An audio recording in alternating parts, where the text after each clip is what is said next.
Beneath the crust, below the mantle, and underneath the molten core is the hot, dense, solid inner core of our planet. And scientists now believe it rotates, and it even changes direction every 60 years or so, a planet within the planet. There's a very strong magnetic field down there. It's pressure and gravity and the magnetic field that all have to balance. We can't drill straight down to the Earth's center. It's around 3,000 kilometers through the mantle just to the outer core.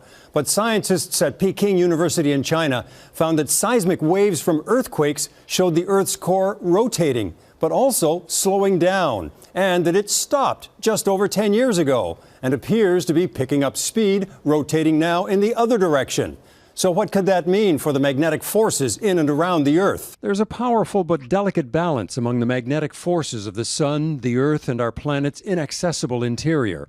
A magnetic field protects us from the Sun's radiation. We see the interaction of the solar wind and our magnetic fields in the northern lights. The study's authors suggest the core rotation fits with the 60 to 70-year patterns on the Earth's surface, shifting sea levels, global mean temperatures, potentially tiny changes to the length of the day, an ebb and flow between the inner Earth and the surface. It will fall to the ground. We've long tried to understand the forces beneath us. In other words, it will fall in this direction, toward the center of the Earth.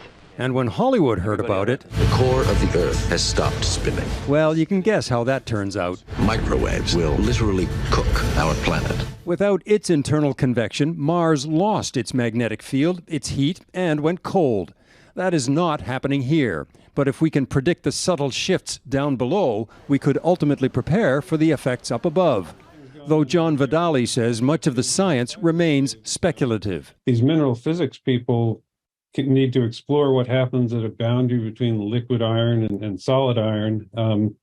So a whole range of possibilities of things that might be happening. It will take time and new modeling to better understand what's happening. What can be said, now that we've discovered that the Earth's core changes directions at regular intervals, is that apparently that's a good thing.